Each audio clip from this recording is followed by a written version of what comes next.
Last का अपना जो लेक्चर था उसमें हम लोगों ने पढ़ा था कूलाम का नियम। कूलाम के नियम में काफी कुछ पढ़ा था हम लोगों ने, उसकी जो बेसिक्स थी वो पढ़ी, कूलाम का नियम पढ़ा, उसका फॉर्मूला पढ़ा, फिर माध्यम में क्या होता है वो पढ़ा, स्थिर विद्युत बल जो होता है उसके बारे में कुछ इंपॉर्टेंट पॉइंट्स आप लोगों ने पढ़े। ठीक है, हम लोग पढ़ रहे थे स्थिर विद्युतिकी, और स्थिर विद्युतिकी में जो लास्ट लेक्चर था अपना उसमें हम लोगों ने पढ़ा था कूलाम्स लॉ। ठीक है, एक बार मैं हल्का सा रिवाइज तो नहीं करवा रहा आपको, कि रिवाइज करने के लिए तो आपके पास वीडियो अवेलेबल है, उसको आप लोग दोबारा से प्ले करके देख लीजिएगा।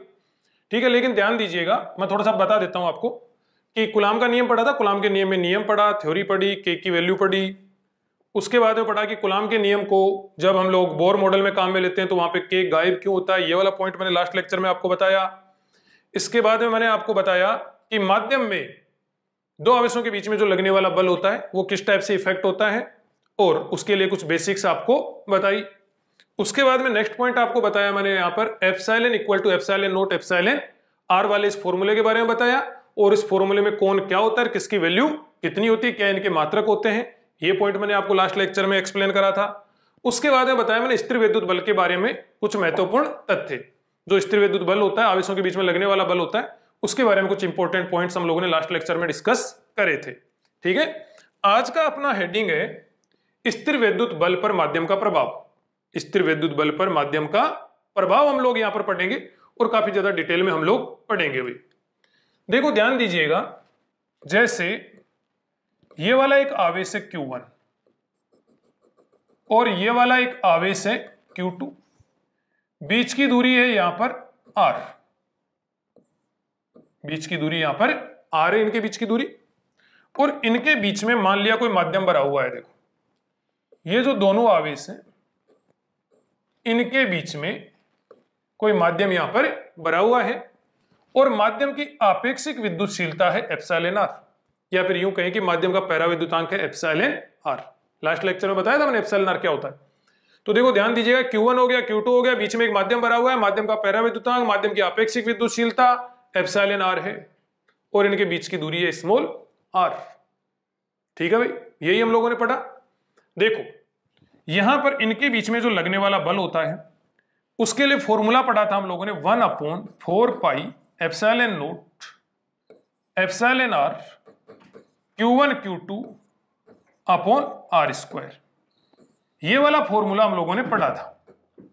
ठीक है, लेकिन इस फॉर्मूले को अब इस फॉर्म में अपने को याद नहीं करना इस लेक्चर को कंटिन्यू करने के लिए।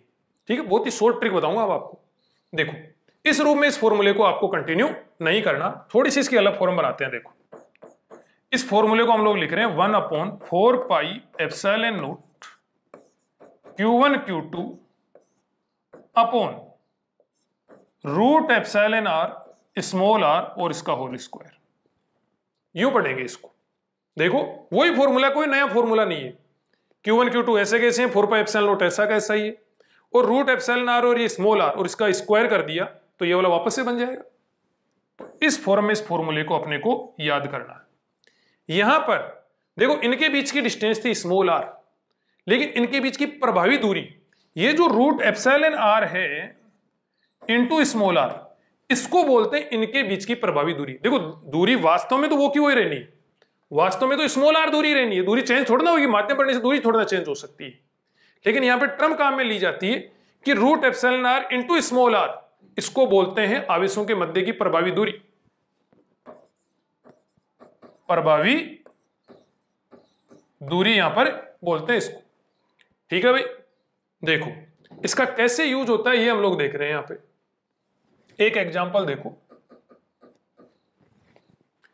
ये वाला एक आवेश है यहां पर Q1, ये रहा Q1 और ये रहा यहां पर Q2, बीच की दूरी है स्मॉल आर, बीच की दूरी है स्मॉल आर। अब इनके बीच में क्या करा, सिर्फ इतने रीजन में, कितने रीजन में, T रीजन में एप्सिलॉन आर पराविद्युतांक का एक माध्यम भर दिया, पूरे में नहीं भरा।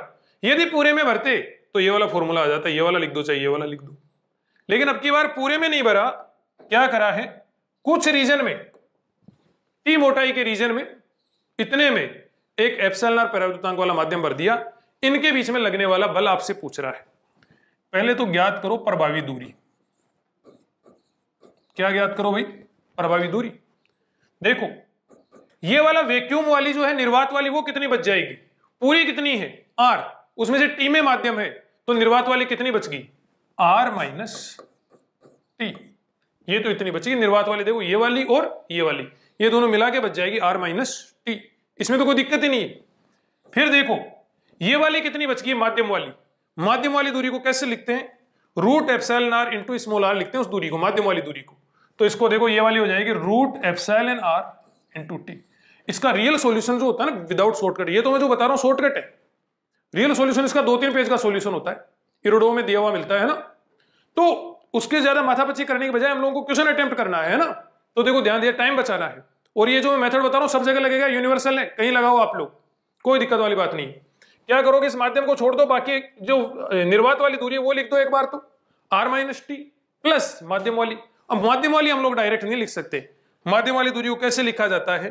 Root epsilon R into small R लिखा जाता है। मतलब ये वाला फॉर्मूला लगाया जाता है प्रभावी दूरी के लिए माध्यम में। तो ये वाला देखो root epsilon R into T, ये प्रभावी दूरी होगी। अब तो बस फॉर्मूला लिखना है, क्या होएगा?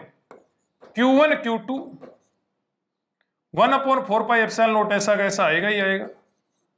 देखो ये वाला फॉर्मूला लगा रहे हैं 1/4 pi epsilon not Q1 Q2, ये वाला इतना लिख दिया। ये है यहां पर प्रभावी दूरी। अब ये प्रभावी दूरी इसमें थी, लेकिन इसमें तो चेंज होगी। इसमें प्रभावी दूरी कितनी होगी? R minus T plus root epsilon R और ये टी, ये इतनी यहां पर प्रभावी दूरी होगी। तो प्रभावी दूरी का स्क्वायर, ये के हो ही गया, ये Q1 हो गया, Q2 हो गया, नीचे दूरी का स्क्वायर। लेकिन दूरी को क्या बोलेंगे यहां पे? प्रभावी दूरी। कैसे पता करेंगे? निर्वात वाली तो डायरेक्ट लिखो, और माध्यम वाली को रूट एप्सिलॉन आर इंटू उस माध्यम वाली की मोटाई लिखो। ठीक है, तो वो लिख दिया हम लोगों ने, आंसर आ गया। ये इसके आंसर आ गए, एक एग्जाम्पल हुआ। ठीक है भाई, देखो नेक्स्ट एग्जाम्पल करवा रहा हूं, इससे मिलता जुलता ही मैं आपको, ध्यान दीजिएगा। नेक्स्ट एग्जाम्पल है अपने पास में, जैसे ये वाला हो गया Q2 और ये वाला हो गया Q1। Q1 ये दो आवेश हैं यहां पर, बीच की दूरी है R, या R रहने दो। Q1 इसमें इधर का ये जो इतना माध्यम है, ये वाली है R1, और ये जो इधर वाला माध्यम है, इधर वाला,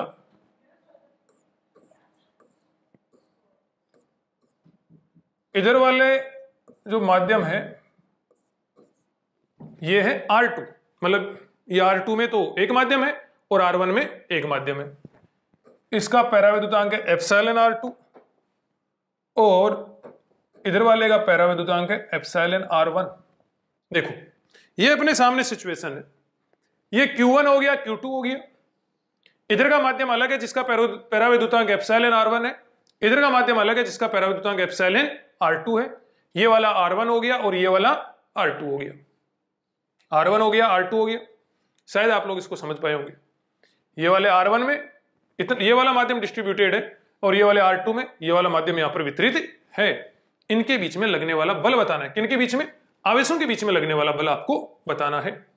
क्या होएगा? F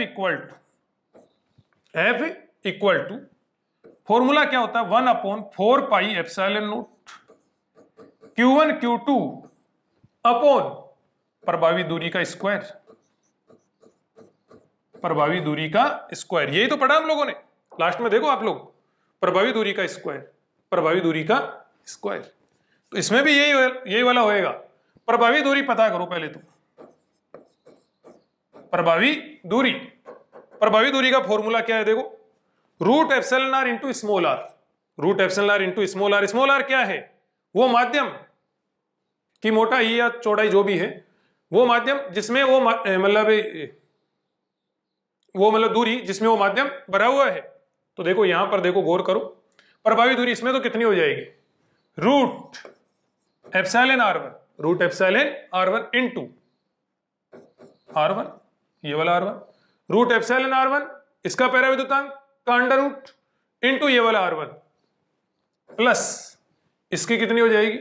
root epsilon R2, trick वही लगाइए, और ये R2। प्रभावी दूरी का देखो ये वाला फॉर्मूला होता है root epsilon R into R। तो यहाँ पे देखो root epsilon R into R तो एक बार कर दिया, root epsilon R into R दूसरी बार कर दिया, ये प्रभावी दूरी यहाँ पर हो गई। तो एफ इक्वल टू क्या हो जाएगा 1/4 pi epsilon naught, 1/4 pi epsilon not Q1 Q2 upon root epsilon R1 plus root epsilon R2 और इसका कर देंगे हम लोग स्क्वायर। ठीक है भाई, तो अपने पास में इस एग्जाम्पल के ये वाले आंसर यहां पर आ गए। ठीक है, इस वीडियो लेक्चर में इतना ही, धन्यवाद।